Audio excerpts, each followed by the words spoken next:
Semifinal में रसाई के लिए फैसला कुन जंग आज होगी। पाकिस्तान दिफाई चैंपियन इंग्लैंड से कोलकाता में टकराएगा। कीवीज की जीत के बाद शाहीनों का इवेंट में सफर तकरीबन खत्म। ग्रीन शर्ट्स को इंग्लिश टीम को 287 रन से जेर करना होगा। पाकिस्तान ने 300 रन का हदफ दिया तो इंग्लैंड को 13 रन पर ढेर करना होगा।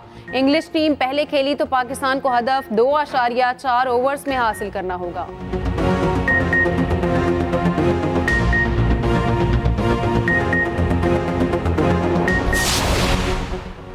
इंग्लैंड के खिलाफ बेहतर नेट रेट से मैच जीतने की मंसूबाबंदी कर ली। फखर जमान 20 से 30 ओवर्स तक क्रीज पर रहा तो बड़ा हदफ दे सकेंगे, मगर ऐसा नहीं कि ग्राउंड में उतरते ही अंधाधुंध फायर खोल दें। कप्तान बाबर आजम की कोलकाता में न्यूज़ कॉन्फ्रेंस, कहा कप्तानी का फैसला पाकिस्तान क्रिकेट बोर्ड करेगा।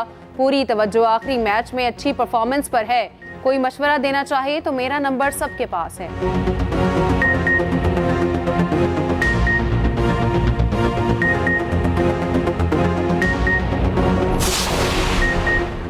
लाहौर की फजाएं बारिश के बाद निखर गईं, धूप निकल आई। गुज़श्ता रोज आसमान से बरसती बूंदों ने फजाई आलूदगी को धो डाला। स्मोक में कमी पर लॉकडाउन खत्म कर दिया गया।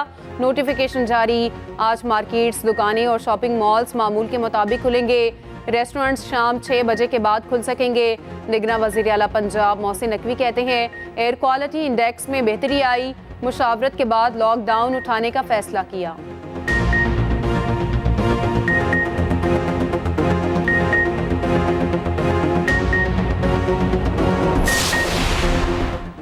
इसराइल ने गजा के स्कूलों और अस्पतालों पर भी बम बरसा दिए। अलबराक स्कूल पर फजाई हमला, 50 से ज़ायद फ़लस्तीनी शहीद। फ़लस्तीनी शोहदा की तादाद 11,200 से तजावुज़ कर गई। शोहदा में 4,500 से ज़ायद बच्चे भी शामिल। अल-कुद्स, अल-शिफा, अल-उदा, अल-नसर चिल्ड्रन अस्पताल के करीब भी शदीद बमबारी। अल-शिफा अस्पताल के कंपाउंड पर 24 घंटे में 5 बार बमबारी की गई। सिहोनी फोर्सेस ने 4 अस्पतालों का मुहासरा कर लिया। इसराइल ने 4 घंटे की जंगबंदी पर रजामंदी के बावजूद अमल दरामद ना किया। अक़वाम मुत्तहिदा के मुताबिक 1 माह के दौरान गजा में अक़वाम मुत्तहिदा के 100 अहलकार हलाक हो चुके हैं।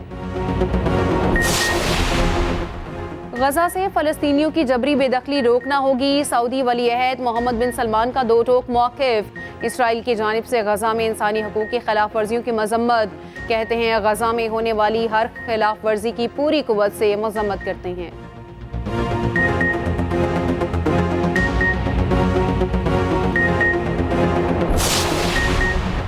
जब तुम्हारी नबी सल्लल्लाहु अलैहि वसल्लम से मुलाकात हो तो उम्मत की शिकायत करना, कहना हमारे टुकड़े होते रहे। आप सल्लल्लाहु अलैहि वसल्लम की उम्मत तमाशा देखती रही। गजा में फ़लस्तीनी बुजुर्ग की शहीद पोते पोतियों को तलकीन। बुजुर्ग फ़लस्तीनी पोते पोतियों की मैयत पर ज़ारों के तार रोता रहा।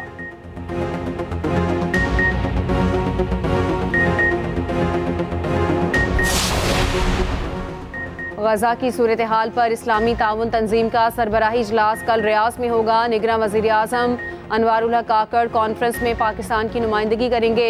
इजलास का मकसद फ़लस्तीन पर OIC ममालिक के मौक़िफ़ को यकजा करना है।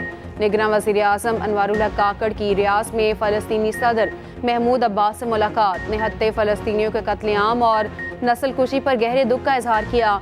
कहा पाकिस्तान फ़लस्तीनियों की सफारती और अखलाकी मदद जारी रखेगा।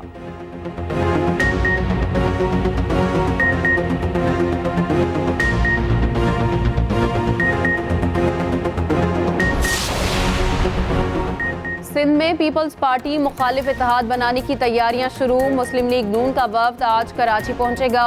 लीगी वफ्द की क़यादत अयाज सादिक और ख्वाजा साद रफ़ीक करेंगे। वफ्द मुस्लिम लीग फंक्शनल के सरबराह पीर पगारा से मुलाकात करेगा। ज़राए के मुताबिक मुलाकात में सिंध में वसी तर इत्तेहाद बनाने पर गौर किया जाएगा।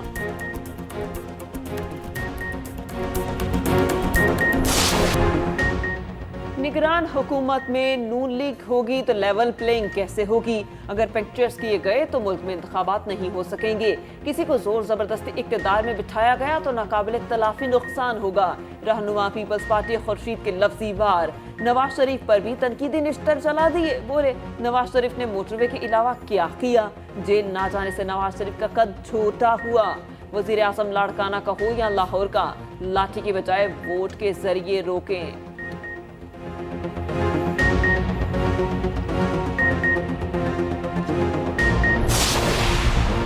सदर नून लीग शहबाज शरीफ से लश्करी रईसानी और दीगर रहनुमाओं की मुलाकात। शहबाज शरीफ की लश्करी रईसानी को नून लीग में शमूलियत की दावत। लश्करी रईसानी ने कहा, दोस्तों से मुशावरत के बाद अपने फैसले से आगाह करूंगा।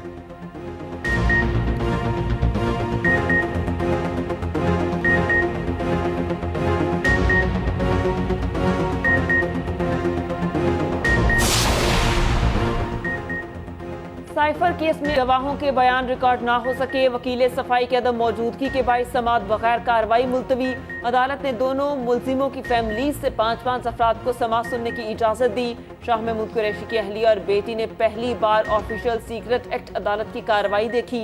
आइंदा समाअत पर चेयरमैन PTI के अहले खाना का कमरा अदालत में आने का इम्कान। अदालत ने 14 नवंबर को इस्तगासा के 3 गवाहों को तलब कर लिया।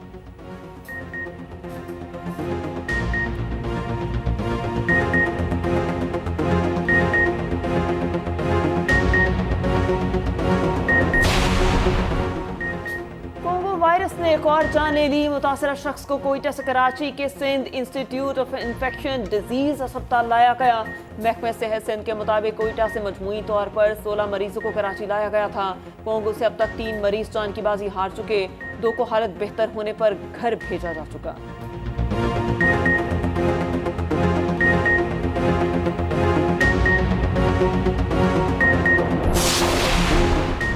मनी लॉन्ड्रिंग रोकने के लिए इकदामात नाकाफी करार। IMF का सख्त पॉलिसी बनाने का मुतालबा।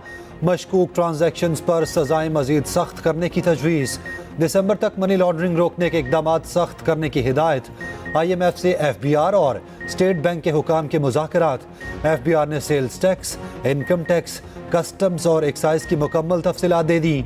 IMF ने कहा, मनी लॉन्ड्रिंग के खात्मे के लिए FBR की इस्तेदाद बढ़ाई जाए, इन्फोर्समेंट के निज़ाम को भी सख्त किया जाए। आइंदा बजट में मशकूक ट्रांजैक्शंस के लिए मजीद सख्त सजाएं मंजूर कराई जाएं।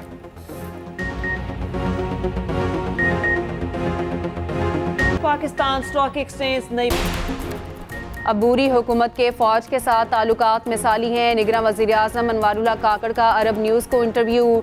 DGISI की मुद्दत मुलाजमत में तोसी से मुतालिक सवाल पर बोले, कोई भी निज़ाम तसलसल को तरजीह देता है, पॉलिसी में तसलसल ज़रूरी है।